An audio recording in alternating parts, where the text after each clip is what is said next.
Amen. Avant que Salvatore prêche, je voulais attirer notre attention sur le rôle d'adoration, l'importance d'adoration. Nous sommes là pour adorer Dieu. C'est la raison pour laquelle nous sommes tous là. Sinon, on ne sera pas ici. Parce que c'est la volonté de Dieu, c'est la parole de Dieu qui nous demande de nous réunir et nous obéissons à la parole de Dieu. Nous sommes en train de bâtir une église, les bons samaritains. C'est une église riche de dons, de grâces. Je veux vraiment vous encourager. Quand ils chantent, chantez avec eux. Ne les regardez pas comme des spectateurs. Ce n'est pas question de nombre de gens. Même si tu es une personne, tu es là tout seul, tu peux chanter avec eux. Parce que tu adores ton Dieu. C'est un culte. Parce que sinon, tu es en train de passer à côté. C'est un moment de communion. Alléluia. Amen. Oui. Il y a une forte onction dans cette église.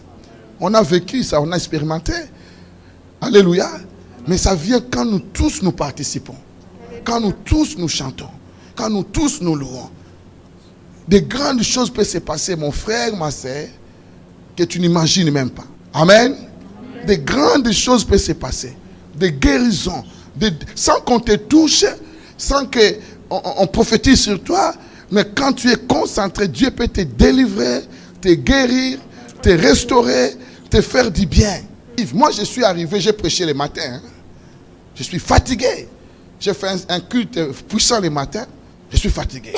Je voulais même m'asseoir là-bas, mais je viens. Mais j'ai fait un effort quand ils chantent pour communier, pour participer. Et j'ai senti la fatigue a disparu. Et j'ai senti la victoire, la paix, la grâce de Dieu. J'ai dit la grâce est ici. Alléluia. Amen. Il y a des chants inspirés. Je vous dis la vérité. Alléluia. Amen. Moi j'aime cette église. Je ne vais pas rater l'adoration parce que ces filles-là, ils ont des chants inspirés. Et j'aime les moments où Karine fait des proclamations. Amen. J'aime ces moments. La présence de Dieu, on ne joue pas avec ça. On ne joue pas avec ça. C'est sérieux, mes frères et sœurs, ce que je vous dis. C'est sérieux. Alléluia. Amen. Communion ensemble. Amen. Amen. Chantons ensemble. Amen. Parce que c'est ça, l'église. Chantons. Chantons ensemble. Amen. Que Dieu vous bénisse. On acclame le Seigneur.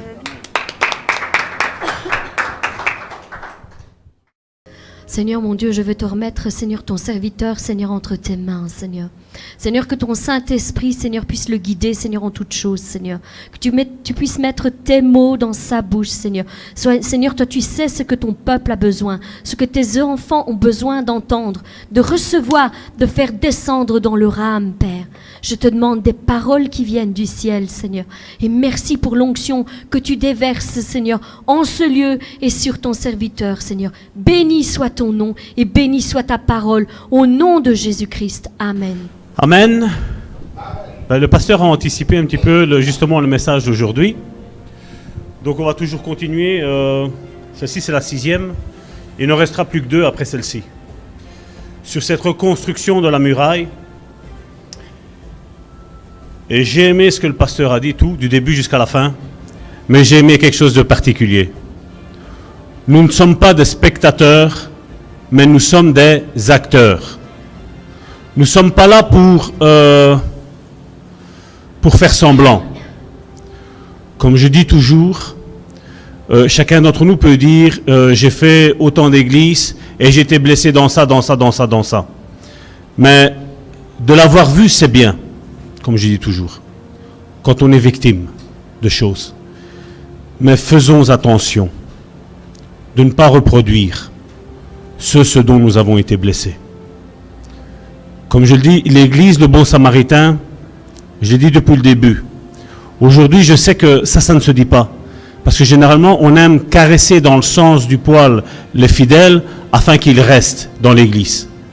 Mais au sein du bon samaritain, je dis ça n'arrivera pas. Ici, on ne manipule pas. Ici, comme je dis, c'est Dieu qui conduit toutes choses. Et si nous voulons que Dieu reste dans l'église, nous ne devons manipuler rien du tout. Et ni personne. Amen. Voilà. Donc les versets vont être affichés là. Donc, comme je disais tantôt, c'est le chapitre 6. Et c'est un chapitre qui est très important, je crois, aujourd'hui aussi. Tout est important dans la parole de Dieu. Mais malheureusement, ayant fait quelques églises, ayant vu quelques histoires, je crois que ce chapitre ici est beaucoup omis dans les églises. Et ce chapitre a comme titre « Le temps de l'organisation ». Parce que quand tout est bien structuré, quand tout est vraiment mis en place, où chacun est mis vraiment à sa bonne place, l'église prospère. Ton âme prospère. Ton couple prospère. Ta famille prospère. Au fait, tout prospère quand tout est organisé. Amen. Néhémie chapitre 7. Lorsque la muraille fut rebâtie et que j'eus posé les bâtons des portes, on établit, je répète, on établit dans leurs fonctions les portiers, les chantres et les lévites. Je donnai mes ordres à Anani, mon frère, et Anania, chef de la citadelle de Jérusalem, homme supérieur au grand nombre par sa fidélité et par sa crainte de Dieu. Ça, je vais répéter. Anania, chef de la citadelle de Jérusalem, homme supérieur au grand nombre par sa fidélité et par sa crainte de Dieu. Je leur dis, les portes de Jérusalem ne s'ouvriront pas avant que la chaleur du soleil soit venue, et l'on ferma les bâtons au verrou en votre présence. Les habitants de Jérusalem feront la garde, chacun à son poste devant sa maison. La ville était spacieuse et grande, mais peu peuplée. Regarde ton voisin et dis-lui, la ville était spacieuse et grande, mais peu peuplée. Comme cette église. C'est spacieux, il y a beaucoup de chaises, mais elle est peu peuplée malheureusement. Mais Dieu va faire. J'ai confiance. Et les maisons n'étaient pas bâties. Mon Dieu me mit au cœur d'assembler les grands, les magistrats et le peuple, pour en faire le dénombrement. Je trouvai un registre généalogique de ceux qui étaient montés les premiers. Et j'y vis écrit ce qui suit. Voici ceux de la province qui revinrent de l'exil, ceux que Nebuchadnezzar, roi de Babylone, avait emmenés captifs et qui retournèrent à Jérusalem et en Juda, chacun dans sa ville. Ils partirent avec Zorobabel, Josué, Néhémie, Azaria, Ramia, Nachamani, Mardoché, Bilsham, Misperet, Bigvai, Neum, Bana, nombre des hommes du peuple d'Israël, les fils de Pareach, 2000. Donc je vais passer toute cette série-là. Voilà, et on va prendre le dernier au verset 73. Les sacrificateurs, les lévites et les portiers et les chantres, les gens du peuple de Nétinien et tout Israël s'établirent dans leur ville. Le 7e mois arriva et les enfants d'Israël étaient dans leur ville. J'ai passé les noms parce que les noms sont un petit peu compliqués. J'ai additionné parce qu'après tantôt nous allons en parler. Parce que comme je dis, généralement, nous pensons que nous bâtissons l'œuvre en vain. Mais ça, je refuse de croire. Ce que Dieu commence, comme Karine l'a dit tantôt, il le termine. Ce que Dieu commence dans ta vie, une reconstruction, Dieu l'apportera à son accomplissement. Non seulement pour toi, mais pour tous ceux qui vont venir après, qui vont te côtoyer, que tu vas rencontrer dans un magasin, dans ton boulot, à l'école, n'importe où. Dieu va te mettre des personnes à côté de toi que tu vas savoir aider. Parce que le but, comme on le disait tantôt, le but d'être dans l'église, c'est pas d'être spectateur, mais d'être acteur. Et ce que Dieu a fait avec toi, il veut que tu le fasses ailleurs. Donc dans le calendrier ici qu'on voyait, on dit qu'on est au 7e mois de l'année 445 avant Jésus-Christ. Donc ça c'était dans le calendrier juif. Si on situe ça, c'est plus ou moins au mois de septembre, octobre de 445 avant Jésus-Christ. Donc on voit que 7 mois se sont passés de quand Néhémie a eu à cœur de reconstruire la muraille. 7 mois se sont passés. On sait que la muraille, on l'a vu les autres fois, ça a été 52 jours pour tout reconstruire. Mais là, on arrive qu'il y a 7 mois qui se sont passés.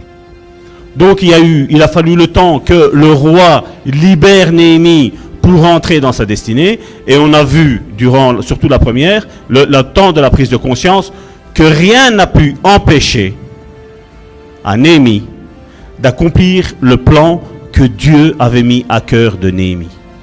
Ça, c'était le premier point, la prise de conscience. Le deuxième, on avait vu qu'il y avait eu une action personnelle. Le troisième point, nous avons vu qu'il y avait une action collective. Puis nous avons vu le 4e chapitre, c'était le temps de l'opposition extérieure. Nous avons vu qu'il y avait aussi ce temps de l'opposition intérieure, malheureusement, on l'a vu. Et ici, aujourd'hui, on arrive dans ce temps de l'organisation. Généralement, quand je dis qu'il faut méditer la parole de Dieu, souvent, des fois, il y a des oreilles qui ça chatouille. Parce que généralement, comme je dis, on lit la Bible pour dire, voilà, j'ai un plan de lecture de Bible en 1 an. Je vais vite lire au matin ce que ce plan de lecture-là me dit. Et après, on met ça aux oubliettes. Demain, je vais relire un passage. Mais ici, nous voyons, il y a quelque chose de très important.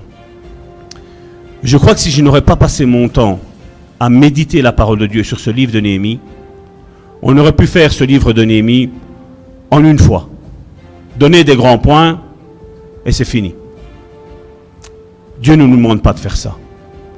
Dieu nous demande de creuser, de sonder, de descendre dans la parole, d'aller chercher des choses qui sont importantes pour le collectif qui est l'Église, mais aussi pour le collectif qui est aussi la famille.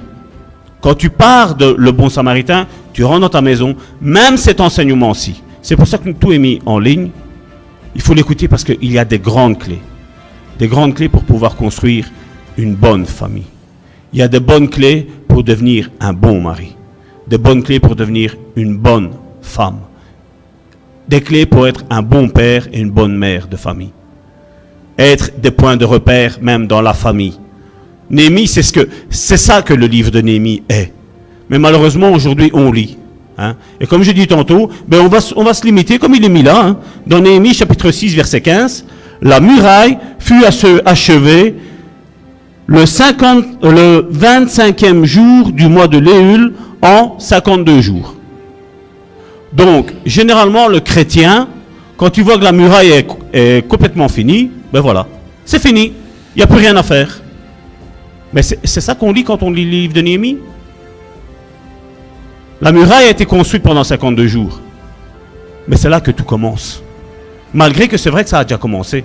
On a déjà commencé à construire la muraille.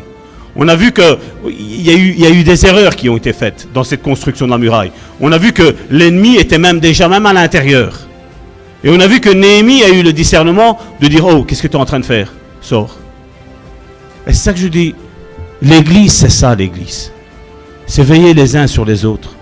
C'est ce que Jacques nous a dit. C'est ce que Pierre nous a enseigné. De veiller les uns sur les autres. Pas en nous martyrisant, en nous tuant, en nous jugeant. Non, non. Le but de l'église, c'est de reconstruire nos vies. Le but de Dieu, c'est ça. Et Dieu veut reconstruire ta vie. Dieu veut reconstruire ton couple. Dieu, oui, il veut reconstruire même les églises. Dieu le veut. Et je sais que c'est ce qu'il est en train de faire. Quand il y a quelques semaines d'ici, Dieu m'avait parlé, il m'a dit, tu vas parler au pasteur Amissi, tu vas lui dire que voilà, tu vas commencer une série d'études sur la reconstruction de la muraille. Dieu avait un but. Et je le vois au fur et à mesure. Ici, je vous dis, il n'en reste plus que 2. On arrive à la fin. Il n'en reste plus que 2. Mais je vois une chose. Les étapes de la construction, comme ça s'est passé avec Néhémie, nous les avons vécues ici dans cette église. Et je vais vous dire même une chose. Je ne m'en suis pas rendu compte. Je pensais que j'étais arrivé à un certain niveau. Mais en méditant la parole de Dieu, j'ai vu que Dieu m'a dirigé autrement, mais il m'a conduit dans cette reconstruction de la muraille, la reconstruction de mon couple, la reconstruction de ma famille. Je l'ai vu avec mes yeux, je le vois encore aujourd'hui. La vie chrétienne n'est pas une vie de faim. C'est tous les jours une construction. On ne sera jamais arrivé, jamais arrivé. Mais Dieu veut nous trouver en train de construire. Voilà. Avant, je détruisais ma femme par ma parole. Là, maintenant, je la reconstruis avec mes paroles. Avant, je détruisais mes enfants avec la parole. Ben là, maintenant, je reconstruis mes enfants avec mes paroles et avec mes gestes. C'est ce que Dieu fait. Et comme je dis toujours, tous nous avons fait des erreurs. Et tous nous en ferons encore. Mais nous devons en tirer un bon parti de ces erreurs-là. Dieu nous permet que nous fassions des erreurs pour nous apprendre, pour nous former. C'est ce qu'on a vu ici au sein du Bon Samaritain. Donc on voit que on aurait pu dire, ben voilà, la muraille elle est construite, et c'est fini, c'est bon. Non, c'est pas fini. Comme je dis, les choses ne font que commencer. Parce que dans la pensée de Dieu, toute construction est faite pour un but. Et vous allez me dire, oui, mais si je construis une maison, c'est pour l'habiter.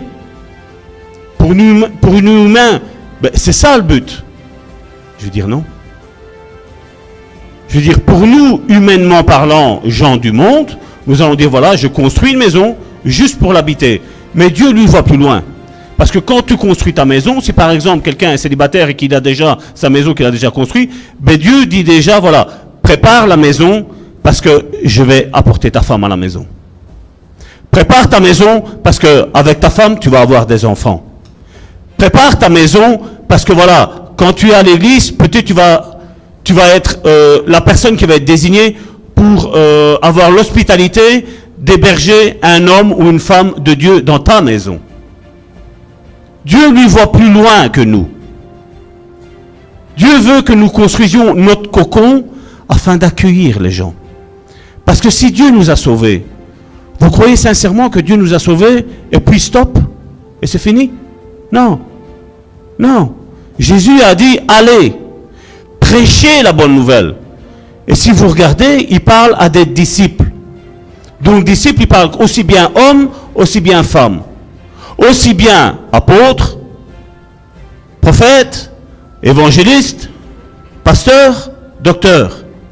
Parce qu'on va revenir sur ça aujourd'hui encore aussi. Parce que j'aime bien remettre les pendules à l'heure. Parce que je ne sais pas, comme tantôt le pasteur le disait, nous sommes ici tous pour un but. Chacun d'entre nous, et je ne dis pas ça pour vous manipuler, mais chacun d'entre nous a un ministère au sein du corps de Christ. Au sein du corps de Christ, il n'y a pas de chômage, il n'y a pas de mutuelle, il n'y a pas de pension. Dieu veut des personnes qui sont actives au sein du corps de Christ. Ça, c'est le corps. Et on va le voir après. On l'a chanté tantôt. On a été créé pour adorer Dieu. Le pasteur a encore mis un bon point d'honneur dessus pour adorer Dieu. Pourquoi avons-nous été créés? Éphésiens chapitre 1, verset 12. C'est ça que j'aime Dieu quand Dieu agit comme ça, parce que Dieu n'arrête pas de parler. Et Dieu est en train de nous dire, tu es dans la direction, tu es en train de toucher au but, Salvatore.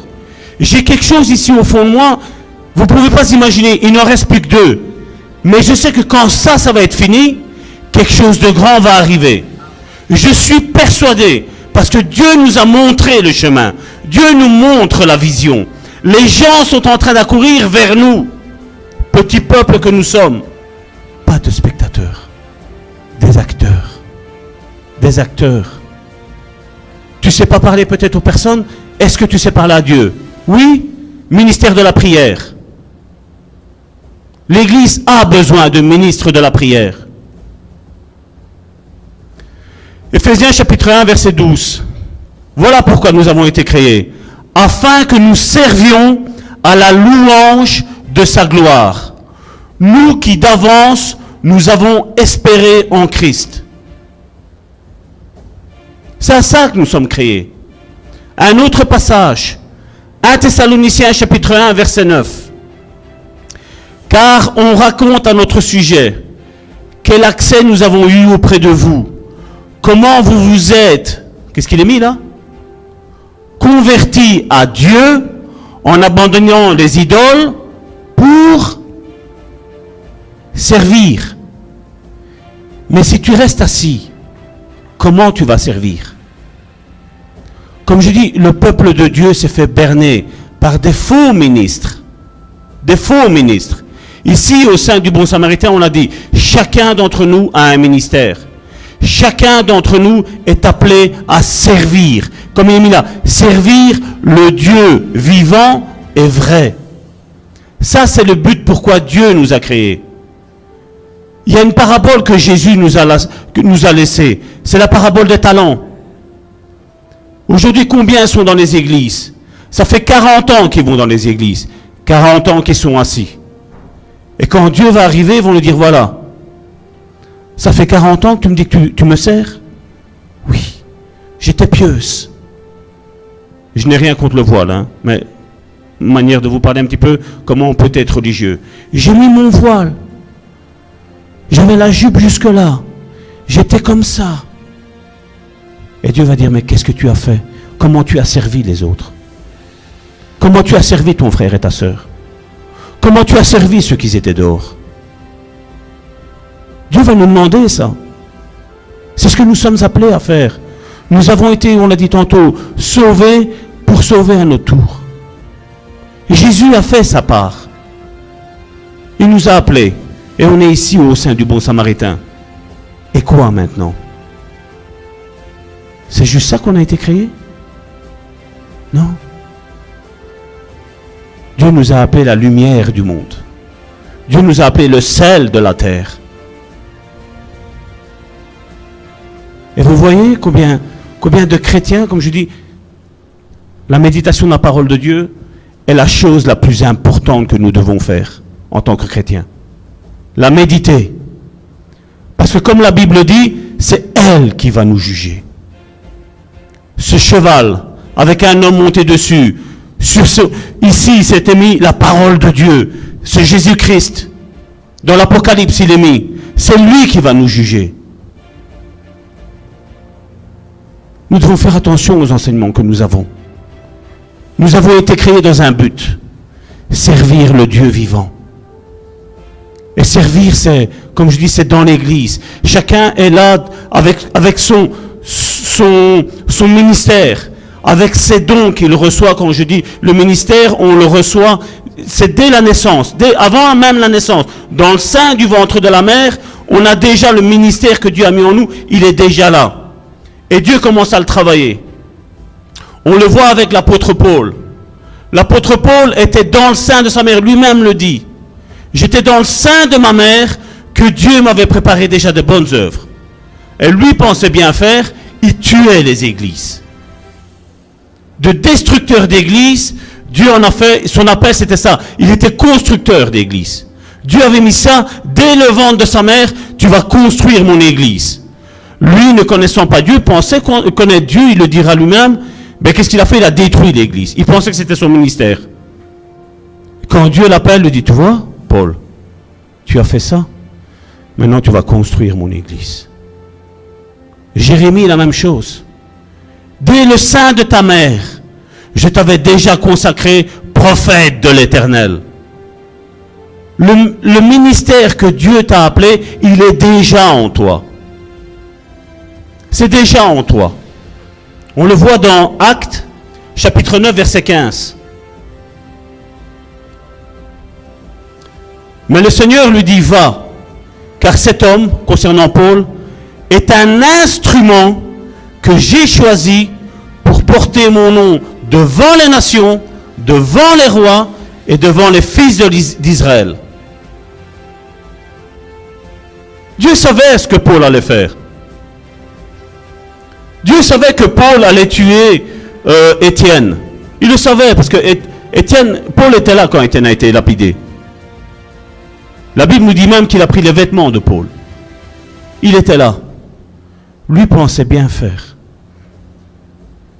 Et Dieu à un moment donné lui a dit non, tu fais mal, je vais t'appeler.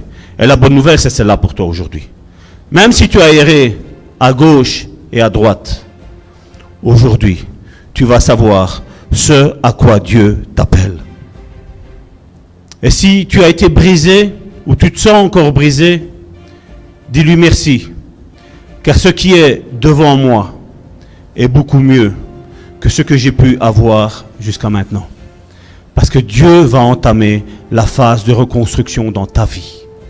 Ça, je le prophétise sur vos vies, sur ma vie et sur la vie de tous ceux qui vont venir. Dieu va reconstruire son peuple. Il a été capable dans Ézéchiel de rassembler des ossements. Il a été capable de mettre des nerfs. Il a été capable de mettre des muscles. Il a été capable de mettre de la chair. Et tu crois que Dieu va te laisser dans cet état-là? Dieu dit hors de question. Parce que Dieu va te construire afin que toi tu reconstruis les autres. Amen. Tu n'es pas un moins que rien. Tu n'es pas faible. Tu n'es pas fragile. Tu n'es pas timide. Ça, c'est ce que l'ennemi dit de toi. Mais Dieu dit, tu es fort. Tu es puissant. La prophétie qui était ici sur cette église, elle a été même donnée, elle nous a même été confirmée par le prophète Alanga, par l'apôtre Alanga, qui nous a appelés et il nous a dit, le plus petit va se transformer en un millier. Et le moindre en une nation puissante. Et moi j'ai dit Amen. Amen, parce que tu nous l'avais confirmé 10 ans auparavant. Amen. Et ce que lui dit, ce que lui confirme, le diable peut faire le tcha-tcha-tcha ici. Il peut faire ce qu'il veut. Il est déjà vaincu. Quand l'ennemi te rappelle ton passé, toi rappelle-lui son futur. Dis-lui, Satan, ta place c'est dans les temps de feu. C'est là ta place. Moi, ma place, elle est devant Dieu. En train d'admirer mon roi, mon sauveur, le lion de la tribu de Juda. Ça, c'est ma place. C'est là que je vais être. Et c'est là que je serai. Ne minimise pas le don que Dieu a fait en toi. Néhémie, chapitre 7, verset 1.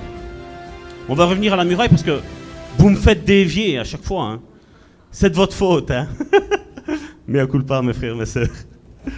Néhémie, chapitre 7, verset 1. Lorsque la muraille fut rebâtie et que j'eus posé les battants des portes, on établit dans leurs fonctions les portiers, les chantres et les lévites. Et qui dit, comme il est mis là, fonction? Quand tu entends fonction, qu'est-ce qu'on entend directement? Une fonction qui fonctionne. Parce que si c'est une fonction qui ne fonctionne pas, elle n'a pas de fonction. Et la même chose, chacun d'entre nous dans cette église a une fonction. Et la fonction doit fonctionner. Parce que si la fonction ne fonctionne pas, c'est une fonction qui est inutile et il n'y a pas besoin de fonction là-dedans. Quand Dieu construit quelque chose, on le voit. On le voit ici. Quand Dieu a mis à cœur, dans Néhémie chapitre 5, verset 5, Néhémie chapitre 7, verset 5, mon Dieu me mit au cœur d'assembler les grands et les magistrats et le peuple pour en faire le dénombrement. Là, on voit que c'est la deuxième fois que Dieu dit à Néhémie ou que Dieu met à cœur quelque chose dans le cœur de Néhémie. La première chose, c'était dans Néhémie chapitre 2, verset 12. Là, on va le voir maintenant. Après quoi, je me levais pendant la nuit avec quelques hommes sans avoir dit à personne ce que mon Dieu m'avait mis à cœur. Donc, c'était la reconstruction de la muraille. Là, maintenant, qu'est-ce que la Bible nous a dit? La muraille, elle est reconstruite. Et qu'est-ce que Dieu fait? Tu crois quoi, Néhémie? Que tu vas rester assis dans une église? Que tu vas juste écouter le culte? Ou que tu vas juste chanter? Ou que tu vas juste prêcher? Ou que tu vas juste nettoyer les WC? Ou que tu vas juste ranger les chaises? Non! Dieu, c'est pas comme ça qu'il agit. Dieu veut nous faire travailler. Il y a plein de boulot. Et pour ça, il a besoin d'hommes et de femmes comme Néhémie qui se lèvent. Et que tu dis chaque matin, Seigneur, aujourd'hui, qu'est-ce que je vais faire pour toi? Mon patron, c'est pas telle boîte. Mon patron, c'est toi. C'est vrai que pour le moment, j'ai un patron. Mais j'ai une certitude. Mon unique patron, ça va être lui. Ça va être lui, mon rémunérateur. Quand on va me dire, pour qui travaille, c'est qui ton patron? Je vais dire Dieu. Ils vont dire, mais non. Mais je vais dire, mais si. Et quand ils vont me dire, ouais, mais comment tu vis? Ah, tu demandes la dîme, tu demandes les offrandes, tu fais les appels d'offres. Je vais dire, non, c'est lui qui pourvoit. C'est lui, c'est mon Dieu, mon roi. Celui à qui l'or et l'argent lui appartiennent, c'est lui qui me donne. C'est lui mon patron. Parce que vous savez, j'ai un père ici biologique, Antonio et Gina, mais j'ai un père spirituel. Et mon père spirituel, comment il s'appelle? À part le pasteur Amici, hein. Il est encore plus loin que ça. Celui que j'ai en tête, il est beaucoup plus vieux que le pasteur Amici. C'est Abraham. L'Éternel se pourvoira lui-même pour l'agneau du sacrifice. Et Dieu, c'est ce qu'il va faire. Je sais qu'aujourd'hui, peut-être, on a peut-être des turbulences dans l'âme en disant, mais il faut travailler pour avoir de l'argent. Ma soeur m'a rappelé qui est-ce que c'était, celui que je te disais, Joséphine. Qui est-ce que c'était qui avait avec l'église et tout ça? C'est Georges Muller. De rien, ils ont construit immensément de choses. Un homme de foi. Les audacieux de la foi. Moi, j'aurais mis comme titre le fils d'Abraham, tout simplement. Ils avaient espérance en Dieu. Abraham a eu l'espérance. C'est vrai que tout le monde va dire, ça c'est le langage évangélique. Hein.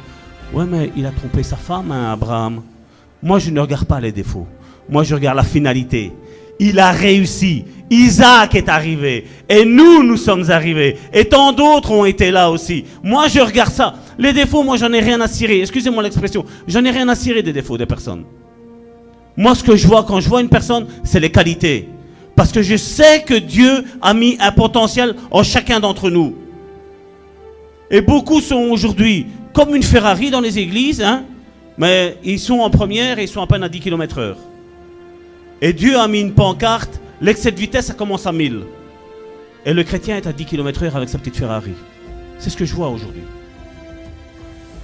Je ne dis pas ça pour vous faire rire, mais sincèrement, mon cœur pleure quand je vois ça. Parce que des fois, je vois certains chrétiens avec un potentiel énorme et ils sont bloqués. C'est comme si on a mis un rupteur. Et alors, tu entends les prières, c'est... ainsi. Il y a un plafond qui est là. Et moi, j'ai envie de retirer cet étrangleur des personnes. Et de dire, vas-y, vole, petit oiseau. Vole. Transforme-toi en aigle tant que tu vas sortir de cette cage. Transforme-toi en aigle. C'est ce qu'il nous a dit, Dieu, il n'y a pas si longtemps que ça. Salvatore, élève-toi. Et je dis, Seigneur, plus que ça, je vous dis sincèrement, c'est ce que j'ai fait. Dans la porte de notre chambre, on a mis la liste de tous les sujets de prière. On a mis la liste de tout ce que Dieu nous a montré qu'il fallait faire. École biblique, des écoles pour les enfants chrétiennes. Hein. Il y a tant de choses. Je ne vais pas tout énumérer ici via l'enregistrement. Il y a une liste innombrable. J'ai regardé la liste, je dis, Seigneur, c'est pas corassé pour toi ça? Et cet esprit m'a dit non. Alors moi, Salvatore, j'ai fait le fourbe. J'ai l'application de ma banque ici, ING. Je dis, Seigneur, regarde. Et vous savez ce que Dieu m'a dit?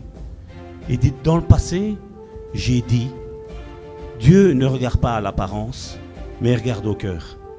Il fait ici à toi, Salvatore. Je te dis, moi, je ne te regarde pas aux chiffres là, parce que moi, je vois déjà les chiffres que je vais te donner. Et tous ceux qui vont commencer à venir, tu vas les reconnaître que c'est moi qui les envoie. J'ai dit Amen. Mais avec une foi, je vous dis sincèrement. Hein? Au soir, téléphone, Haïti. 2 jours après, Cameroun. Quelques jours après, Mali. J'ai téléphoné au pasteur, j'ai dit, pasteur, il y a quelque chose de bizarre qui est en train de se passer. Mais quand Dieu donne une parole, et quand Dieu te donne une parole, cette parole-là, attrape-la. Attrape-la. Parce que certainement, elle va s'accomplir. Certainement, elle va s'accomplir. Elle ne mentira pas, comme la Bible dit. Mais en son temps, elle va s'accomplir. Je sais que tout le monde vient et nous dit, Pasteur Amici, combien ils sont à l'église? Pasteur Amici, les finances. Pasteur Amici, les ministères. Pasteur Amici, les pays là. Je sais qu'il y en a beaucoup qui disent ça. Les sceptiques seront confondus. Les sceptiques seront confondus. Les sceptiques seront confondus. Parce que Dieu va faire. Parce que, comme je le dis dans la parabole avec les greniers, il a dit, ce que j'ai contre toi, c'est que tu n'es pas riche pour Dieu. Et Dieu, il a dit dans Ésaïe, qu'il va prendre les richesses enfouies dans les ténèbres et il va les donner à ses enfants. Et ces enfants vont savoir, ceux à qui Dieu va pourvoir l'argent, va savoir que ça, c'est pas mon argent, ça, c'est l'argent de Dieu. Tu es enfant de Dieu, tu es dans le besoin, on va prier ensemble. Il y a quelque chose de bizarre qui est en train de se passer, je vous l'ai dit l'autre fois, avec le discernement des esprits, mais généralement, quand on pense au discernement des esprits, on voit le discernement des mauvais esprits. Mais il y a aussi le discernement du bon esprit. Plus ou moins des ministères qui sont dans les personnes. Parce que Dieu m'a révélé il n'y a pas si longtemps que ça, parce que je disais, Seigneur, comment ça se fait que je ressens ça pour cette personne-là? Je dis, il est en train de faire tel travail, mais son ministère, c'est ça. Et après, le Seigneur me disait, contacte-le. Et en parlant avec la personne, et je disais, tu es en train de faire ce ministère-là, mais tu es appelé à ça. Je sens que tu es appelé à ça. Et la personne est en train de pleurer. Me dire, Salvatore, je ne voulais pas voir si haut. Il est important que tu saches quel est le ministère que Dieu a mis en toi. Le ou les ministères. Parce qu'on va le voir quand on va faire notre école biblique ici au sein du Bon Samaritain. Quand nous allons rentrer en profondeur dans les ministères, vous allez voir que tout ce qu'on nous a enseigné, la plupart sont faux. Et c'est pour ça que généralement aujourd'hui les églises tournent mal comme elles tournent maintenant. Parce que certaines personnes sont à la mauvaise place. Et il faut retourner à ça. Et Dieu est en train de faire une réforme dans ça. Vous savez, Luther a fait une merveilleuse réforme. Mais, je suis désolé, il a fait un copier-coller de ce qui se passait dans l'église catholique. Il a vu curé, il a dit, bon, on va mettre pasteur. Il y a ça, on va mettre ça. C'est pas ça une réforme. Une réforme, c'est s'asseoir, regarder tout ce qui est mis, hein, tout ce qu'on nous a enseigné, et dire voilà, est-ce que c'est cohérent avec ce qui est mis dans la parole de Dieu? Généralement, par exemple, quand on veut, par exemple, avoir une bonne doctrine, on prend un livre où ce que c'est mis doctrine de Dieu, et voilà, et on suit ce qui est mis là. Mais est-ce que tu as analysé avec la parole de Dieu? Est-ce que tu es convaincu? Est-ce que tu es sûr que c'est ça? Comme je parlais l'autre fois avec le frère de Haïti, quand il m'a parlé du Saint-Esprit, je lui ai dit, mais j'attends. Je dis, les théologiens sont en train d'enseigner ça, et Jésus nous a dit ça. Ben oui, c'est vrai. Ça, il a mis ça comme ça. À travers les dons, la même chose. On nous parle de dons de connaissance. On est sûr qu'on est en train de marcher sur le bon terrain, sur le bon cheminement. Vous savez que certains dons sont attribués directement au ministère qu'on a. Un prophète qui n'a déjà pas le don de prophétie, comment vous voulez qu'il fasse? Ou le don de connaissance? Il y a des dons qui sont reliés à chaque ministère. Pourquoi Paul, qui était apôtre, a parlé de ces 9 dons? Parce qu'il les avait tous, et il les a énumérés. Parce qu'ils sont itinérants, ils sont là au ministère d'apôtre. Et nous devons regarder, c'est tout ce qu'on nous enseigne, même ce que je suis en train de vous enseigner ici, vous devez l'analyser, comme les chrétiens de Béret. Les apôtres prêchaient, les chrétiens de Béret vérifiaient dans la parole de Dieu. C'est pas un péché de vérifier dans la parole de Dieu. Qu'est-ce qui le sait ça? C'est pas un péché de vérifier dans la parole de Dieu si c'est vrai ou si c'est pas vrai. Il faut vérifier. Donc, comme je disais tantôt, on voit que Dieu a donné une tâche à Néhémie dans Néhémie 2:12. La muraille est reconstruite et Dieu dit voilà, maintenant je vais te mettre à cœur qu'il faut faire le dénombrement. Et voilà, et il commence à faire son dénombrement.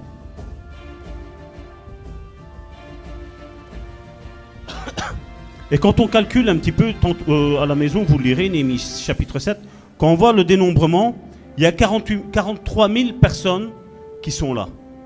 On voit qu'il y a eu quand même un sacré nombre de personnes qui se sont joints pour finir à ce que Dieu avait mis à cœur dans Néhémie 2:12, à Néhémie, de reconstruire la muraille. La muraille est reconstruite, ces personnes-là ne pouvaient pas construire à ce moment-là. Ces personnes-là devaient arriver quand la muraille était construite. La Bible nous dit que la ville, elle était grande, elle était spacieuse, mais il n'y avait pas beaucoup de monde. Et Dieu fait un appel. Allez, il y a quelque chose qui les pousse à dire, allez hop, à Jérusalem. Un petit peu, allez hop, à l'église. Et c'est ça, des fois, on pourrait nous dire, mais Salvatore, ça fait presque 4 ans que vous êtes là. Et vous n'êtes que ça. Dieu nous a appris à construire la muraille ici. Chose que peut-être vous n'aviez pas besoin de faire vous, mais là maintenant vous êtes là, maintenant vous allez faire partie du nombre, du dénombrement de la muraille de Jérusalem, de la muraille de le bon samaritain. Amen. On voit que malgré que la construction était conséquente, on a vu qu'il y avait ces attaques extérieures qui arrivaient, on a vu qu'il y avait le découragement qui est arrivé, on a vu qu'il y avait la peur qui était arrivée. Mais moi je suis heureux de voir une chose, c'est que ce que Dieu avait mis à cœur à Néhémie, sa finalité est que ça a réussi. Et c'est la même chose qui va arriver dans ta vie. Ce que Dieu t'a dit dans ta vie, personnellement dans ta chambre, va s'accomplir. Tiens fermement ça. Oui, il est vrai, Salvatore est contre tout ce qui est mouvement. C'est vrai. Mais je suis pour une bonne organisation au sein de l'Assemblée, au sein des familles. Dieu est un Dieu qui organise. Dieu aime l'ordre et il n'aime pas le désordre. On le sait que Dieu est un Dieu d'ordre et que Dieu est un Dieu qui organise. Nous le savons. Il suffit de regarder un petit peu comment tout tourne depuis des... Les scientifiques disent que ça fait des millions d'années que tout tourne comme ça. La terre tourne, Saturne tourne, le soleil tourne, que tout tourne. Il n'y a pas eu un dysfonctionnement dans ce que Dieu a fait. Le monde sait que si la terre ne tournerait pas, la terre tomberait à terre. Et Dieu l'a fait tourner. Dieu fait tourner. Quand vous regardez, moi j'aime ces documentaires-là, surtout voilà, l'astronomie. Voilà. J'aime l'astronomie. Parce que quand je vois tout ce qui se passe, je dis waouh Dieu. Waouh. Comme il y a un chant qui le dit, les cieux proclament la grandeur de Dieu. Quand tu regardes ça, quand tu regardes le firmament, tu dis waouh. Quand tu regardes que, allez, les étoiles c'est de la poussière. Et quand on est ici, à terre, nous on admire les étoiles. Et ce n'est que de la poussière. On voit que Dieu valorise même la poussière. Et l'homme, qu'est-ce que c'est? C'est de la poussière. Et Dieu va te valoriser. Les hommes t'ont condamné, mais Dieu va t'élever. Dieu va te valoriser. Amen. Amen. Parce que notre Dieu aime faire ça. Dieu aime prendre ce qu'on appelle, excusez-moi l'expression entre guillemets, je mets ça, les détritus, et il les fait asseoir devant les rois et les notables de cette terre. Est-ce que Dieu commence, il le finit. Éphésiens chapitre 4 verset 11, et là on arrive dans notre thème. Et il a donné les uns comme apôtres, les autres comme prophètes, les autres comme évangélistes, les autres comme pasteurs et docteurs. Regardez qu'est-ce qu'il est mis. Pour le perfectionnement des saints. Vous voyez, quand l'homme aime retirer ce que Dieu dit, l'homme aime retirer. La plupart des églises aujourd'hui, est-ce qu'on voit ça aujourd'hui? Est-ce qu'on voit ce ministère apostolique? Une personne gouverne l'église. Qu'est-ce qu'il nous a mis là? Les 5 ministères sont là. Apôtres, prophètes, évangélistes, docteurs, pasteurs. Quand tu as ça dans l'église, quand tu as ces 5 enseignements dans l'église, arrive que dans le peuple de Dieu, le perfectionnement des saints arrive. Et on voit qu'il est mis pour le perfectionnement des saints en vue de l'œuvre du ministère. C'est ce que je vous disais.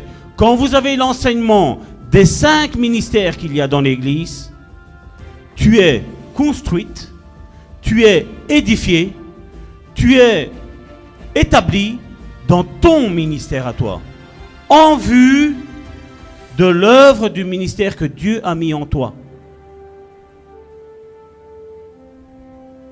Vous voyez ce que tantôt le pasteur il disait? Pas des spectateurs, des acteurs.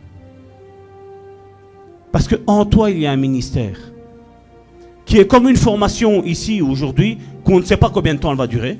Hein? On ne sait pas combien de temps elle va durer, mais une chose est certaine, c'est que ton ministère va commencer à grandir en toi. Les dons vont commencer à grandir en toi. Dieu va te faire passer de l'état de bébé à un jeune gens, d'un jeune gens à un adolescent, d'un adolescent à un adulte. Afin que ton ministère, mais tu puisses le développer au service des autres. Ça, c'est ma vision de l'Église. Et c'est pour ça que les 5 ministères sont donnés. Et c'est pour ça qu'aujourd'hui, l'ennemi combat ça. Et on dit non, non, non, non, non. Non, l'Église, c'est, voilà, c'est ça la structure. Un pasteur et c'est tout.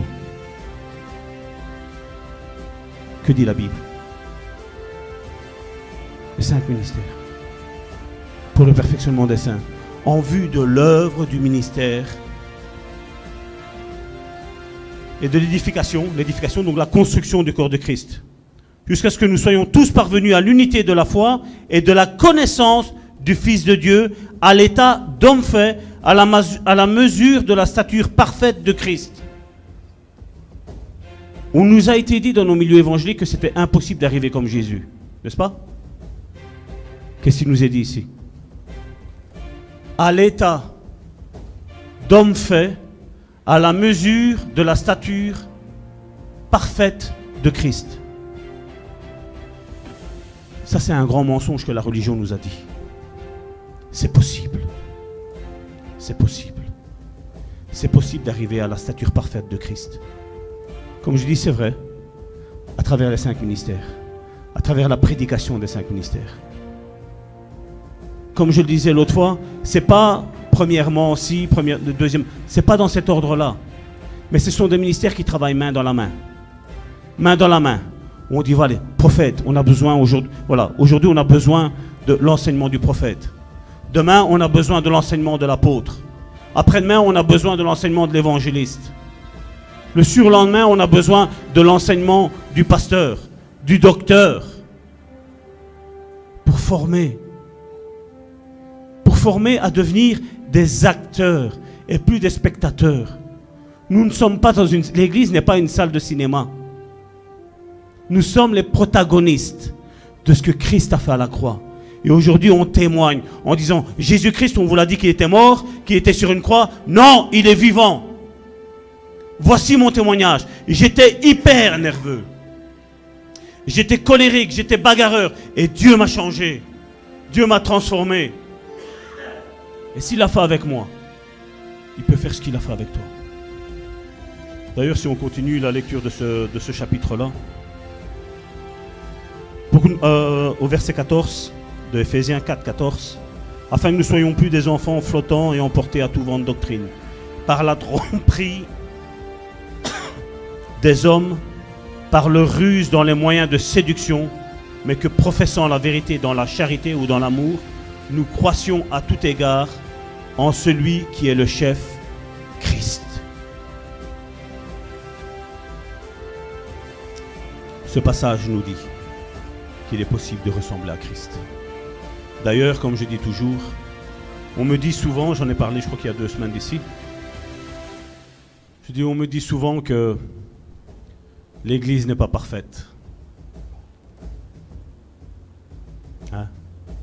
Nous avons vu qu'un petit enfant, c'est 3 ans qu'il a Leandro, 4 ans. Quand j'ai posé la question, j'ai dit, pasteur, j'ai dit ça, je crois que tu n'étais pas là ce jour-là. J'ai dit, Dieu aime le pécheur, on nous dit. On nous dit que Dieu aime le pécheur, mais il n'aime pas le péché. Et j'ai rajouté, mais quand même, le pécheur ira quand même en enfer s'il demeure dans son péché. Je dis, qui est-ce qui va aller en enfer? Tout le monde était là en train d'hésiter. Le petit de 4 ans, il a dit, les pécheurs. Où est-ce qu'ils vont aller les pécheurs? Il a répondu en enfer. Vous voyez, c'est ça que moi je dis, c'est quelque chose que j'ai dans le cœur. Je dis, les enfants, nous, on les regarde, on les voit petits. Mais je crois qu'on a beaucoup à apprendre d'eux. Parce que la pensée est arrivée, pam, elle a lâché. Et moi, j'ai vu l'action du Saint-Esprit là-dedans. Parce qu'aujourd'hui, c'est vrai, je crois en Dieu du grâce. Mais je crois aussi au Dieu de la sanctification. Un chrétien qui demeure dans un péché, ça fait 10 ou 15 ans qu'il est en train de prier pour le même péché, il va aller en enfer. Il va aller en enfer. Il doit demander l'action du Saint-Esprit pour dire, Seigneur, débarrasse-moi de ce péché-là. Il faut peut-être pleurer amèrement, il faut peut-être se jeter la face contre terre, mais quelque chose, il faut le faire.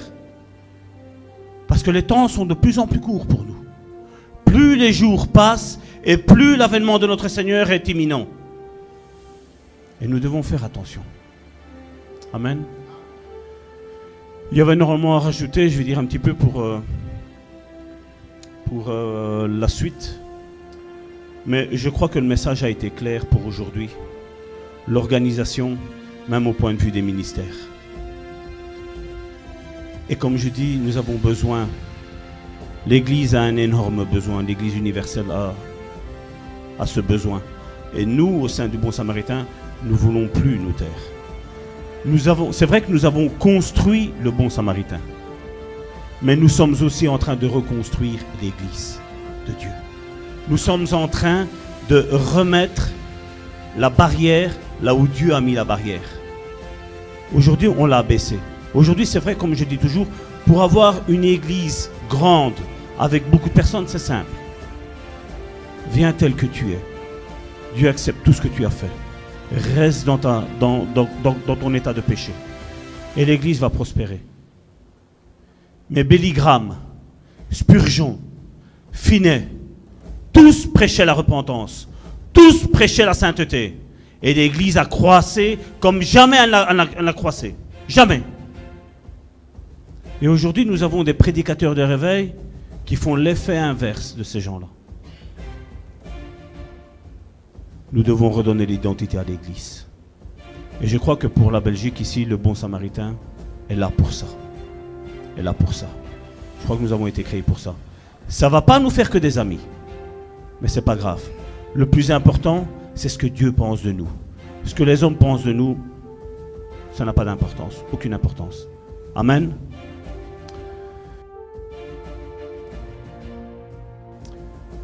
Père éternel, je viens devant le trône de ta grâce. Nous remettre, Seigneur, nous tous, Seigneur. Mais encore, Seigneur, remettre tous ceux, Seigneur, qui sont en train d'arriver, Seigneur. Ce grondement de pas que tu m'as fait entendre, Seigneur. Ils sont en train d'arriver, Seigneur. Seigneur, tu vas guérir des cœurs, Seigneur. Seigneur, je sais, Seigneur, que nous allons avoir un boulot qui va être énorme, Seigneur. Tant pour cette église ici, Seigneur, mais pour tout ce que tu vas faire, Seigneur, avec les nations, Seigneur, qui sont en train de nous appeler, Seigneur. Seigneur, je veux que tu guides, Seigneur, encore nos pas, Seigneur. Que tu aiguilles, Seigneur, le discernement des esprits, Seigneur. Que tu équipes, Seigneur, les ministres, Seigneur, qu'il y a ici, Seigneur. Parce que je sais, Seigneur, que déjà, Seigneur, au sein de cette église, Seigneur, les 5 ministères sont présents, Seigneur. Je le sais. Je le sais, Seigneur. Parce que quand toi, tu commences quelque chose, Seigneur, tu ne tombes pas à court, Seigneur. Seigneur, tu équipes, Seigneur, les ministères, Seigneur. Tu équipes, Seigneur, les dons, Seigneur, de mes frères et de mes sœurs, Seigneur, ainsi que de moi-même, Seigneur. Seigneur, je te remets, Seigneur, cette œuvre merveilleuse qu'est le Bon Samaritain, Seigneur. Seigneur, je te remets, Seigneur, encore, Seigneur, toutes ces églises, Seigneur, que nous allons fonder, Seigneur. Toutes ces églises, Seigneur, que nous allons, Seigneur, équiper, Seigneur, de ton enseignement, Seigneur. Je te remets, Seigneur, chaque personne, Seigneur, que tu vas mettre, Seigneur, sur nos pas, Seigneur, devant, Seigneur, la face de ton trône, Seigneur Jésus, Seigneur. Afin que, Seigneur, ils prennent à cœur, Seigneur. Ils prennent à cœur, Seigneur. Qu'ils aient, Seigneur, la crainte de toi, Seigneur, comme il était mis tantôt, Seigneur. Nous aurions dû le développer, Seigneur. Je ne l'ai pas développé, Seigneur. Mais, Seigneur, la crainte, Seigneur, de toi, Seigneur. Oui, Seigneur. Tu nous as prêté ton œuvre, Seigneur, ici-bas sur cette terre, Seigneur. Afin de la faire fructifier, Seigneur. Afin de restaurer, Seigneur, les vies, Seigneur. Afin de restaurer, Seigneur, les couples, Seigneur. Afin de reconstruire, Seigneur, mes frères et mes sœurs, Seigneur. Afin, Seigneur, de redonner confiance, Seigneur, à mes frères et mes sœurs, Seigneur, en l'église, Seigneur, et en l'équipement, Seigneur Jésus, Seigneur. Seigneur, je sais, Seigneur, que tu vas le faire, Seigneur. Seigneur, je te prie, Seigneur, pour toutes les cellules de maison, Seigneur, qui vont, Seigneur, s'ouvrir, Seigneur, ici en Belgique, Seigneur, et même à l'étranger, Seigneur. Seigneur, je pense, Seigneur, à nos frères, Seigneur, d'Allemagne, Seigneur. Je pense, Seigneur, à notre sœur, Seigneur, qui est en France, Seigneur. Je pense, Seigneur, à mon autre frère, Seigneur, qui est en Suisse, Seigneur. Je pense, Seigneur, à ses frères, Seigneur, qui sont en Italie, Seigneur Jésus, Seigneur. Seigneur, je sais, Seigneur, que tu vas faire quelque chose de grand, Seigneur. Seigneur, je sais, Seigneur, que nous allons être dépassés, Seigneur, par les événements, Seigneur. Mais Seigneur, donne-nous, Seigneur, cet esprit, Seigneur, d'organisation, Seigneur. Seigneur, tu m'as mis à cœur, Seigneur, cette école biblique, Seigneur. Seigneur, et je sais, Seigneur, que tu vas m'aider, Seigneur, Seigneur, à porter, Seigneur, ce projet, Seigneur, jusqu'à la fin, Seigneur. Seigneur, sans chichi, sans blabla, Seigneur, en ayant, Seigneur, un concentré, Seigneur, afin que, Seigneur, tous ceux, Seigneur, qui recevront, Seigneur, ta parole et ton enseignement, Seigneur, puissent, Seigneur, eux-mêmes, Seigneur, développer, Seigneur, ces écoles bibliques, Seigneur, là où ils sont, Seigneur. Et que, Seigneur, que ces écoles bibliques, Seigneur, se multiplient, Seigneur. Seigneur, tu avais demandé à Pierre, qu'est-ce que nous avons? Et ils t'ont dit, 5 pains et 2 poissons. C'est peut-être ce que nous sommes, Seigneur. Nous sommes peut-être 5 pains et 2 poissons, Seigneur. Mais Seigneur, je prie pour la multiplication. Je prie pour la multiplication, Seigneur, dans cette église, Seigneur. Oui, Seigneur, tu vas le faire, Seigneur.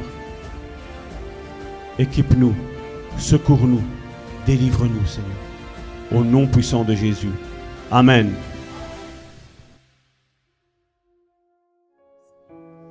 Seigneur, mon Dieu, nous venons, Seigneur, vraiment, Seigneur, nous présenter, Seigneur, devant toi, Seigneur. Te dire merci, Seigneur, pour qui tu es, Seigneur, chaque jour pour nous, Seigneur. Seigneur, je sais, Seigneur, que tu es là, Seigneur.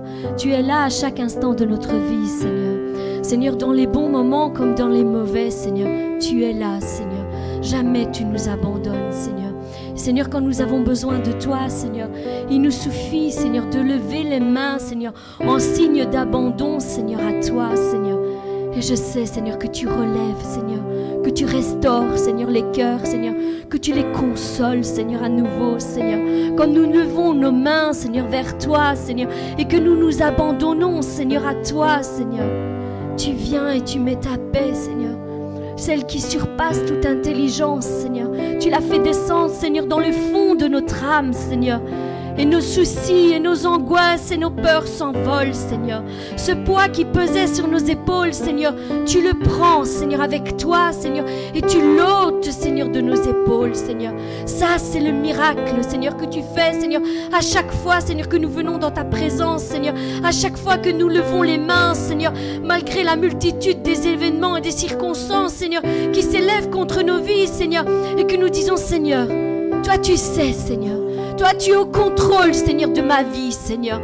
Seigneur, toi, tu es là, Seigneur. Seigneur, peut-être que ça me dépasse moi. Seigneur, peut-être que c'est plus fort que moi, Seigneur. Seigneur, c'est un poids énorme. Seigneur, je veux le déposer devant toi, Seigneur. Et Seigneur, toi, tu viens, Seigneur, et tu l'enlèves, Seigneur. Et tu l'enlèves, Seigneur. Et Seigneur, il n'existe plus, Seigneur, devant toi, Seigneur. Parce que quand nous demeurons dans ta présence, Seigneur, tu nous donnes de nouvelles forces, Seigneur. Et tout devient possible, Seigneur. Tout devient possible, Seigneur. Avec toi, tout est possible, Seigneur. Alors merci, Papa. Merci de ce que tu fais dans la vie de chacun, de tous mes frères et de toutes mes sœurs, Seigneur. Je sais que tu es là pour eux, Seigneur.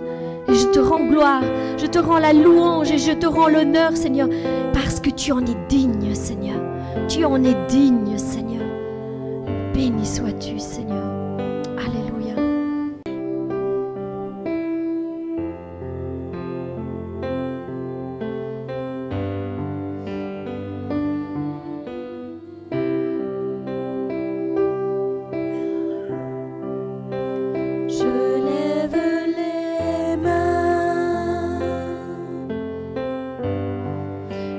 Si je n'ai pas de force, je lève les mains. Même si j'ai des problèmes, quand je lève les mains, je commence à sentir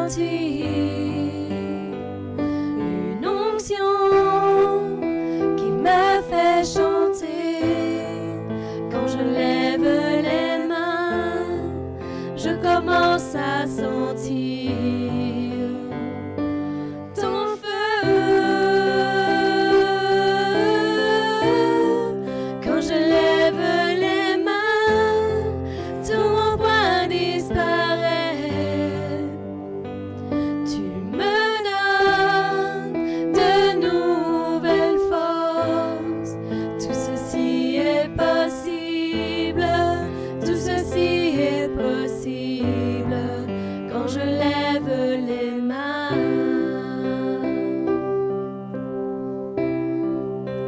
Je lève les mains, même si je n'ai pas de force. Je lève les mains, même si j'ai des problèmes. Quand je lève les mains, je commence à sentir une onction qui me fait chanter. Quand je lève les mains, je commence à sentir ton feu. Quand je lève les mains, tout mon poids disparaît. Tu me donnes de nouvelles forces. Tout ceci est possible. Tout ceci est possible quand je lève les mains. Quand je lève les mains, tout mon poids disparaît. Tu me donnes de nouvelles forces. Tout ceci est possible. Tout ceci est possible quand je lève les mains. Quand je lève les mains, tout mon poids disparaît. Tu me donnes de nouvelles forces. Tout ceci est possible. Tout ceci est possible quand je lève les mains. Tout ceci est possible. Tout ceci est possible quand je lève les mains. Tout ceci est possible. Tout ceci est possible quand je lève les mains. Tout ceci est possible. Tout ceci est possible quand je lève les mains.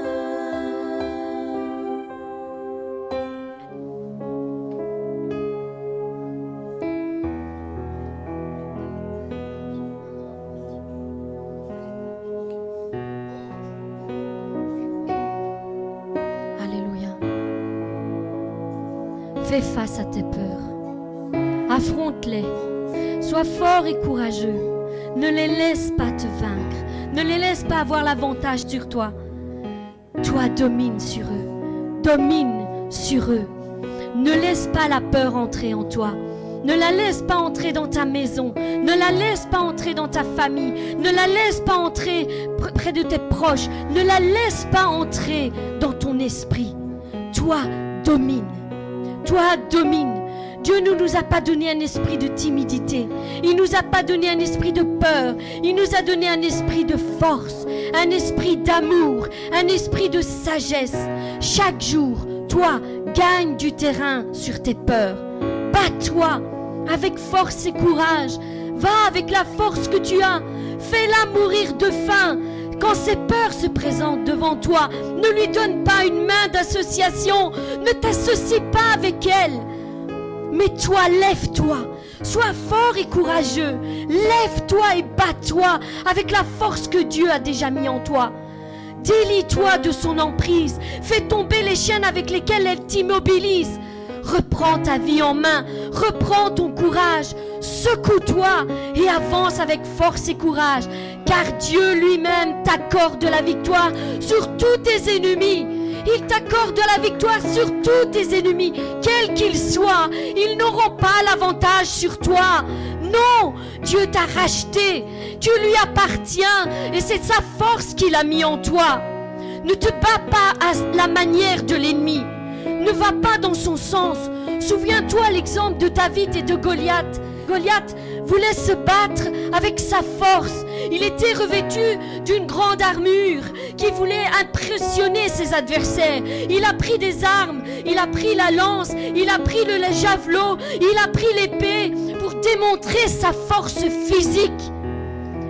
Mais qu'a fait David? Il ne s'est pas présenté à lui avec une belle armure. Il ne s'est pas présenté avec des armes fracassantes. Non.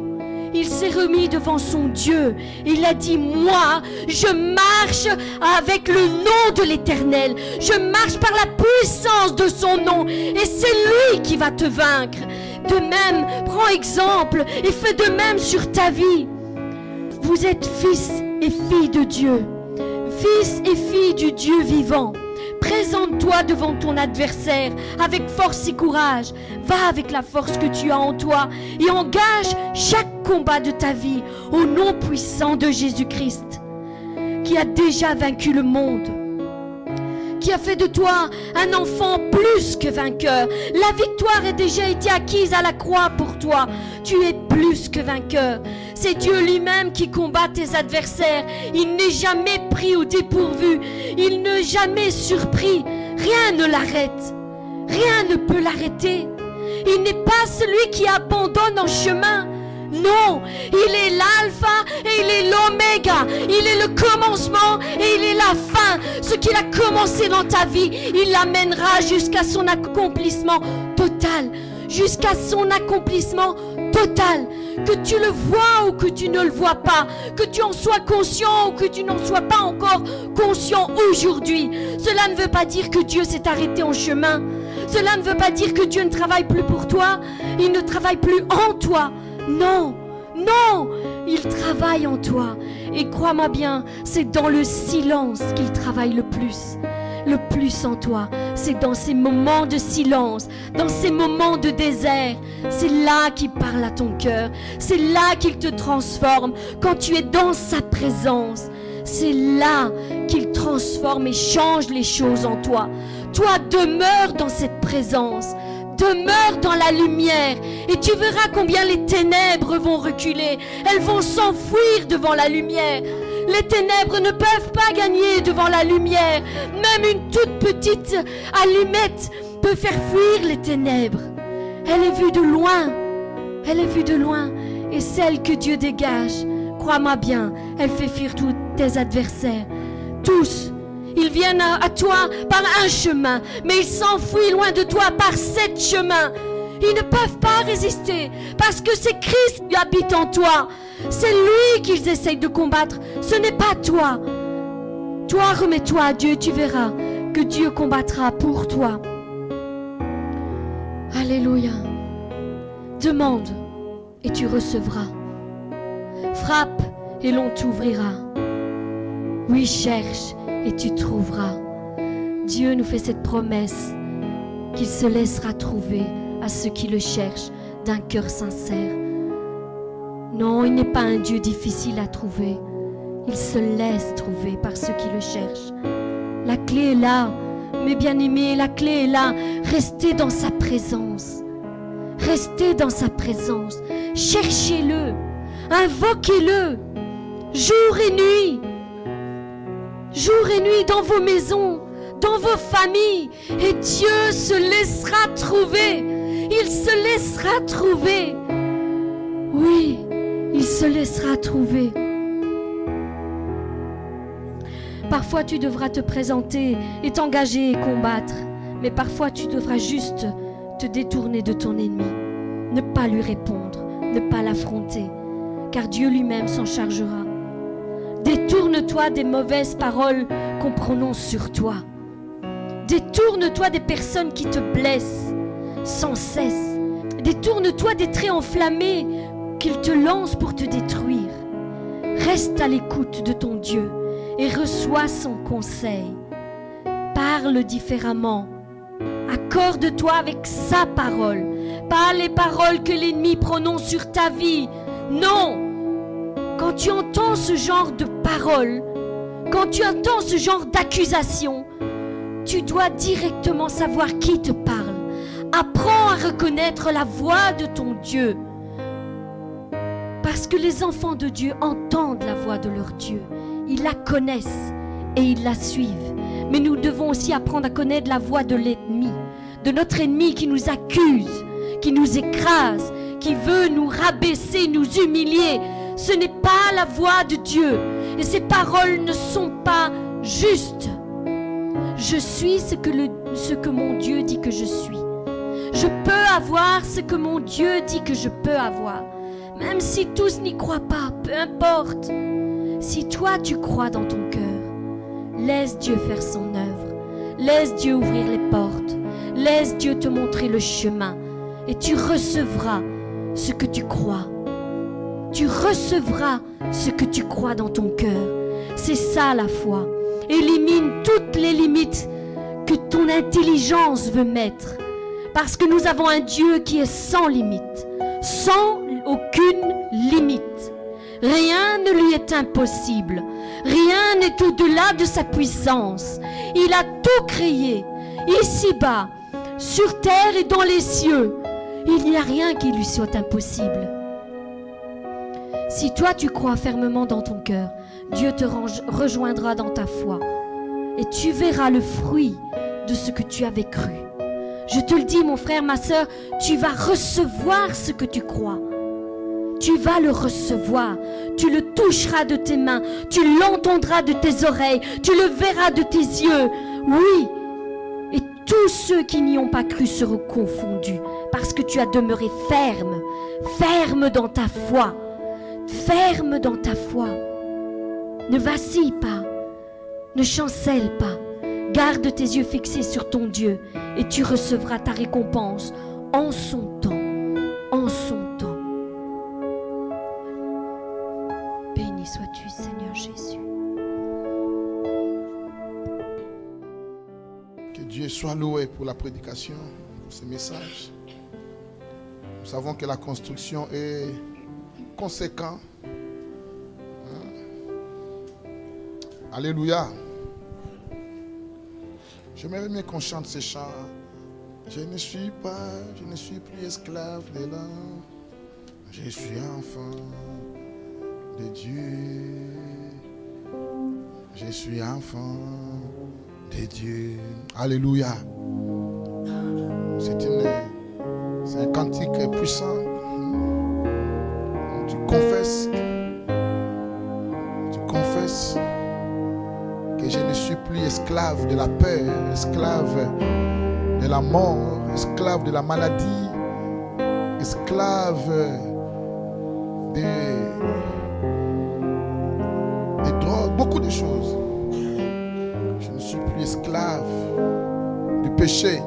Je ne suis plus esclave du péché. C'est une confession de foi, une confession de foi. Est-ce que vous savez que nous sommes sauvés par la confession? Nous sommes sauvés par la confession.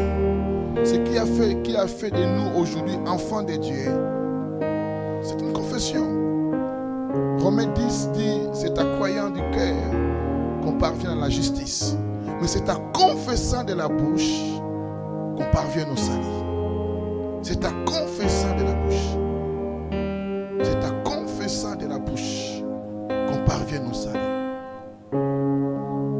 L'une des larmes, une arme puissante, la confession de ton identité, de qui vous êtes. C'est ça la délivrance en fait. C'est ça la vraie délivrance. De confesser ce que Christ a fait pour toi. C'est ça l'identification. S'identifier en Christ. C'est la délivrance. La délivrance, c'est quelque chose que Christ a déjà accompli. Alléluia. La Bible dit Dieu nous a délivrés. Passé composé. Il nous a délivrés. Il y a quelque chose qui est déjà accompli dans le passé. Et nous devons posséder dans le présent. La Bible dit que Dieu ne nous a pas destinés à la colère, mais à la l'acquisition de notre salut par notre Seigneur Jésus-Christ. C'est une question de posséder ce que Dieu t'a déjà donné. Ce que Dieu nous a déjà donné. Amen. Alléluia. Et si nous comprenons cela, nous n'allons pas courir en gauche à droite pour chercher un miracle ou quelque chose. Le problème que nous avons des chrétiens consommateurs, ils veulent qu'on fasse tout pour eux. Nous sommes dans une société de consommation. Ils lisent pas la Bible. Ils veulent qu'on lise pour eux. Aujourd'hui, avec la facilité de tout ce qu'on a, on a des CD, des Bibles, il met ça dans sa voiture, il écoute et dit ça va. Ça, ce n'est pas une méditation, tu l'écoutes seulement. Mais il faut retenir ça. La confession est très importante. C'est la clé de notre salut. Jésus a fait, confesse ce que Christ a accompli. Alléluia. Et le diable va s'en aller. Elle va fuir. Il va se retirer de toi. Il va dire, lui il connaît. Il va dire. Et des chants pareils, c'est important de les chanter, de les confesser. Je ne suis plus esclave de la mort. Je ne suis plus esclave de mon passé. Alléluia. Je ne suis plus esclave de la maladie. Je ne suis plus esclave de la sorcellerie. Je ne suis plus esclave de la coutume et des traditions familiales. Je ne suis plus esclave de beaucoup de choses. Mais je suis enfant de Dieu. Amen. Amen.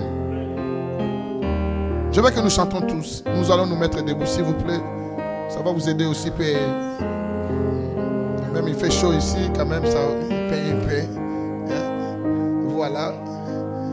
Je veux que nous chantons ces chants avec tout le monde. Nous chantons tous ensemble et confesse ça. Et déclare ça. Je ne suis plus esclave de la paix. Mais ce que tu veux mettre là, si je ne suis plus esclave du chômage. Si tu es dans le chômage, je dis non, tu n'es plus esclave du chômage. Tu as le droit du travail. Le chômage, derrière toi, il y a une puissance qui te retient, la pauvreté. Je ne suis plus esclave des divorces. Dis ça. Derrière ça, il y a un esprit qui va te lâcher. Je ne suis plus esclave de la maladie. Je ne suis plus esclave du péché. Quel que soit les péchés, tu cites les péchés qui triomphent à toi. Vous savez, la Bible dit que le péché triomphe. C'est-à-dire que le péché, c'est une puissance. Ça peut te garder, te retenir, tu as envie. Mais c'est ça que la Bible nous pose. C'est-à-dire que c'est l'esclavage. Et tu dis, je ne suis plus esclave parce que tu crois que tu es enfant de Dieu et tu t'es libéré. Je ne suis plus esclave de la peur. Je ne suis plus esclave de la peur. Tu n'as plus peur du patron. Vous savez, quand on a eu une enfance dure où ton père criait toujours sur toi, tu as toujours peur. On te gronde de par-ci par-là. En fait, c'est ça. Je ne suis plus esclave de tel bourreau, tel bourreau. Quelqu'un peut être mort, mais il reste ton bourreau. Hein? Si tu as tellement tourmenté la vie, il reste ton bourreau. Je ne suis plus esclave. Un démon lui a remplacé. Parce que c'est un démon qui t'est tourmenté à travers lui. Et lui, il meurt, mais les démons continuent à te tourmenter. À son image. Amen. Prenez ça au sérieux. Les choses importantes que nous partageons ici. Nous chantons tous ensemble. Vous voyez, je sais que j'aime cette église. Le frère Salvatore a dit, il y a l'espace, il y a beaucoup d'espace. Les gens vont, Dieu va envoyer beaucoup de gens. J'aime ce qu'il a dit tout à l'heure. Quand Néhémie a fini la construction, passe à la deuxième étape. Dénombrement. Nous sommes dans l'étape de la construction. C'est conséquent, mais nous sommes dans l'étape de... Il faut qu'on construise. Et pour qu'on construise, que chaque don doit être fonctionnaire. Amen. Dans l'église. Alléluia. Alléluia. Voilà, chaque don doit être fonctionnaire. C'est simple. C'est-à-dire que nous sommes dans l'étape de la construction des bons samaritains. Nous sommes dans l'étape de construction. Et cette étape n'est pas encore finie. Nous avons passé, il y a tout ce que tu as dit. Maintenant, nous restons dans l'étape des structures. C'est-à-dire que chaque don doit fonctionner. C'est-à-dire, après ce qu'il dit, c'était moi, un frère comme vous, comme chacun qui est là. J'allais voir Salvatore, j'ai dit, qu'est-ce que je peux faire ici? Voilà, c'est simple. Qu'est-ce que je peux faire? Bon, lui, il va te dire, voilà, occupe-toi de ça. Lui, il va te dire, non, toi, tu vas te préparer des beignets chaque dimanche. Ça fait partie de ton ministère. Tu crées l'atmosphère de communion fraternelle. Comme notre maman nous aide là-bas, ça permet que les gens restent, on mange un peu. C'est un ministère. Toi, qu'est-ce que tu vas faire? Toi, tu vas commencer à appeler les gens au téléphone qui ne sont pas venus. Tu vas commencer à appeler Alain. Alain, je ne t'ai pas vu dimanche passé. Alain va dire, ah, c'est toujours Salvatore qui m'appelle. Cette fois-ci, ce n'est plus Salvatore. Quelqu'un d'autre. Alléluia. Je veux que tout le monde, tu vois Salvatore et dis, qu'est-ce que je peux faire? Alléluia. Amen. Pour ceux qui n'étaient pas là l'autre fois, nous sommes en train de préparer un culte spécial de consécration pour établir notre frère Salvatore dans le ministère pastoral. Le 6 mai, c'est un moment très important pour la vie d'une église. C'est un moment très important aussi pour la vie de Salvatore. L'appel, c'est Dieu qui le donne. Comme il a dit tout à l'heure, il a bien précisé ça dans sa prédication. Depuis le sein de sa mère, il était déjà appelé. Amen. Mais Dieu, il y a des principes établis par Dieu lui-même. Il faut que les ministères soient aussi reconnus au sein du corps de Christ.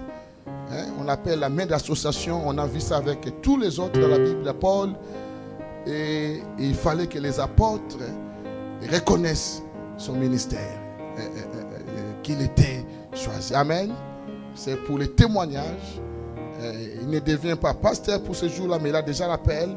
Mais nous voulons imposer nos mains pour reconnaître que non, l'Église reconnaît.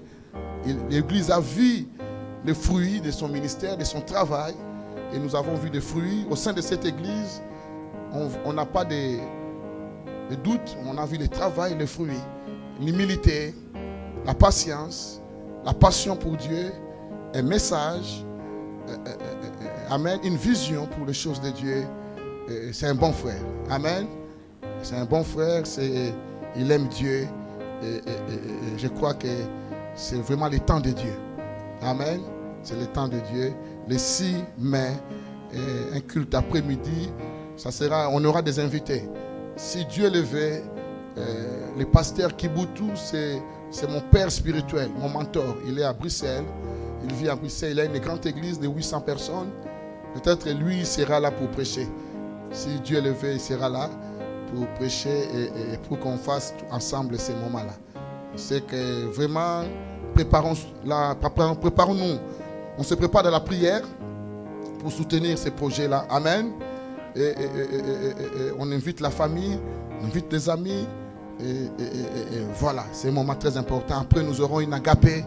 Après les cultes, on va manger, on va préparer à manger. Et après nos invités, on va manger ensemble. Amen. Le 6 mai, et on a encore 2 mois de préparation. Amen. Nous acclamons le Seigneur pour cette bonne nouvelle.